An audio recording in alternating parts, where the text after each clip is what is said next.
সকল মিডিয়াকে ধন্যবাদ গৌরব একাত্তরের প্রোগ্রামে আপনাদের এই কভারেজ করার জন্য। আজকে গৌরব একাত্তর মনে করছে যে যুক্তরাজ্যের মাটিতে বাংলাদেশের যে প্রেক্ষাপট, মুক্তিযুদ্ধ, বাংলাদেশের স্বাধীনতা, সার্বভৌমত্ব, মুক্তিযুদ্ধের পতাকা, জাতীয় সঙ্গীত, ৭২-এর সংবিধান সব কিছুই খামচে ধরেছে। আর গৌরব একাত্তর যুক্তরাজ্য মনে করছে যে এই সময়ে জাতিকে জাগ্রত করার জন্য গৌরব একাত্তরের এই প্রোগ্রামটা অবশ্যই কর্তব্য হয়ে দাঁড়িয়েছে। এজন্যই গৌরব একাত্তর যুক্তরাজ্য আজকের এই ইলফুডের এক অভিযান হলে গৌরব একাত্তরের পক্ষ থেকে পরিবেশনা হলো গৌরব একাত্তরের সংস্কৃতি অনুষ্ঠান ও আলোচনা সভা। এই প্রবাসের মাটিতে গৌরব একাত্তর যে চেতনা নিয়ে কাজ করে সেটা হলো বাংলাদেশ, বঙ্গবন্ধু, মুক্তিযুদ্ধের চেতনা। যেহেতু মুক্তিযুদ্ধের চেতনা আজকে বাংলাদেশে বিপদগ্রস্ত, খাদের কিনারায়, সেই খাদ থেকে তুলে আনার জন্য গৌরব একাত্তর যুক্তরাজ্যের মানুষকে একত্রিত করার জন্যই আজকের এই প্রয়াস। ধন্যবাদ সবাই। গৌরব একাত্তর যুক্তরাজ্যের আমি সাধারণ সম্পাদক, আমার নাম মোহাম্মদ কবিরুল ইসলাম কামাল। গৌরব একাত্তর যুক্তরাজ্য আমরা স্বাধীনতার মূল মন্ত্র নিয়ে একাত্তরকে ধারণ করে আমরা এই সংগঠনের কার্যক্রম আমরা পরিচালনা করি।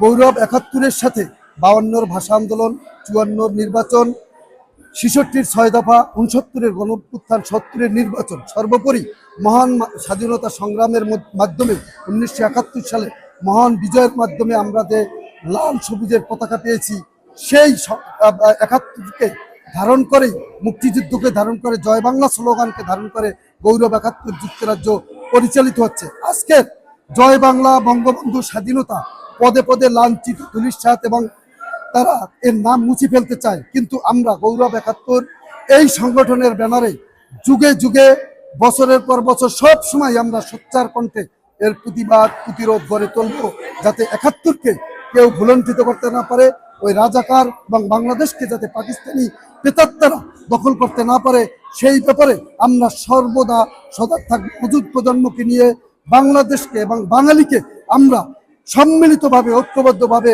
এই রাজাকারদের প্রতিহত করে আবার আমরা মুক্তিযুদ্ধের সপক্ষে শক্তিকে আমরা বাংলাদেশে ফিরিয়ে নিয়ে আসব। জয় বাংলা, জয় বঙ্গবন্ধু। জীবিকার প্রয়োজনে আজকে আমরা বাংলাদেশি, এটা সত্যি, আমরা আজকে প্রবাসী, এটা সত্যি, কিন্তু তাই বলে কিন্তু আমরা ভুলে যাইনি আমাদের শিকড়কে।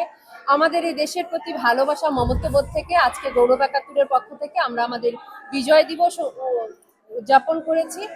আজকের দিনটা যেমন ছিল আনন্দের, তেমনি আমাদের জন্য দুঃখেরও ছিল।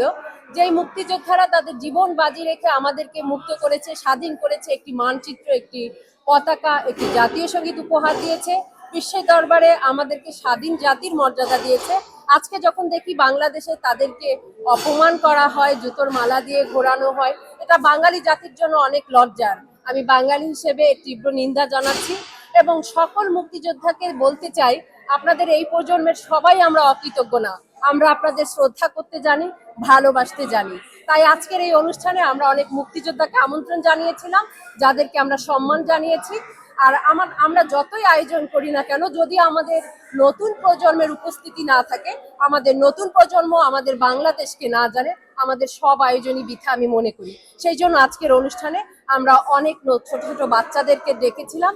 তারা নৃত্য করেছে, কবিতা আবৃত্তি করেছে, গান করেছে, এটা চোখে পড়ার মতো। আমি ধন্যবাদ জানাই সেসব অভিভাবককে যারা এই বিদেশের মাটিতে থেকেও ভিন দেশে আমাদের বাচ্চারা বড় হচ্ছে, তারপরও তাদেরকে বাংলা ভাষা শেখাবার জন্য চেষ্টা করে যাচ্ছেন। ধন্যবাদ জানাচ্ছি আমাদের এই ছোট্ট সোনামণিদেরকে। ধন্যবাদ জানাচ্ছি আপনারা যারা আজকে আমাদের এই প্রাণের অনুষ্ঠান, আমাদের বিজয় উৎসবকে ধারণ করবার জন্য এসেছেন। আপনাদের সবাইকে ধন্যবাদ। আবারও ধন্যবাদ জানাতে চাই আমাদের মুক্তিযোদ্ধাদের। সবাইকে বিজয় মাসের বিজয়ের শুভেচ্ছা। আজকে গৌরব একাত্তরে যে অনুষ্ঠান করেছে সফলতা কামনা করছি এবং অনেক অনুষ্ঠান সফল হয়েছে আশা করি। আমি একজন মুক্তিযোদ্ধা হিসাবে মুক্তিযোদ্ধা একজন পেয়ে ধন্য মনে করেছি এবং একজন মুক্তিযোদ্ধার যে আর্তনাদ, একজন মুক্তিযোদ্ধার যে কান্না, সেটা দেখে খুবই খারাপ লাগলে আমার চোখের পানি চলে আসছে। আমাদের কি অপরাধ? আমরা কি দেশ স্বাধীনতা করছি এই জন্য কি আমাদের অপরাধ? আমরা কি মুক্তিযুদ্ধের সন্তান হিসেবে পরিচয় দেওয়া কি অপরাধ? আমাদের কি মুক্তিযুদ্ধ বলতে কিছুই থাকবে না এই দেশে? আমরা এই রাষ্ট্রের কাছে এসে সরকারের কাছে আবেদন করতেছি, আমরা আমাদের দেশ যেভাবে ছিল আগে সেভাবেই থাকতে চাই, আমরা সেভাবেই চাই। হিন্দু, মুসলিম, খ্রিস্টান, বৌদ্ধ সবাই মিলে দেশ স্বাধীন করছে, সবাই মিলে আমরা বসবাস করতে চাই। সবাইকে আমি আবার অগ্রিম বিজয়ের শুভেচ্ছা জানাচ্ছি। জয় বাংলা, জয় বঙ্গবন্ধু। আমি লন্ডন থেকে আসমা আলম বলছি। সবাইকে 2024 সালের 16ই ডিসেম্বরের শুভেচ্ছা জানাচ্ছি।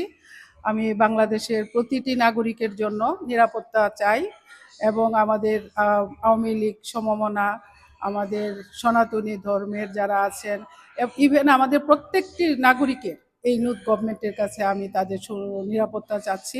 আমরা সবাই মিলেই আমরা মুক্তিযুদ্ধ করেছি এবং মুক্তিযুদ্ধে কোনো তখন ধর্মভিত্তিক মুক্তিযুদ্ধ হয় নাই বাংলাদেশে। 71 সালে যখন মুক্তিযুদ্ধ হয়েছে তখন ধর্মভিত্তিক হয় নাই, এখন কেন ধর্মভিত্তিক বিচার হবে? আমরা জুলাইয়ের 5 তারিখের আগে পর্যন্ত আমরা সবাই একসাথে ছিলাম।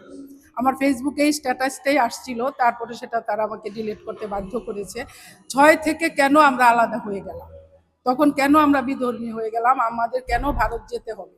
আমরা কোথাও যাব না, আমরা বাংলাদেশেই থাকবো, সবাই একসাথে মিলেমিশে থাকবো।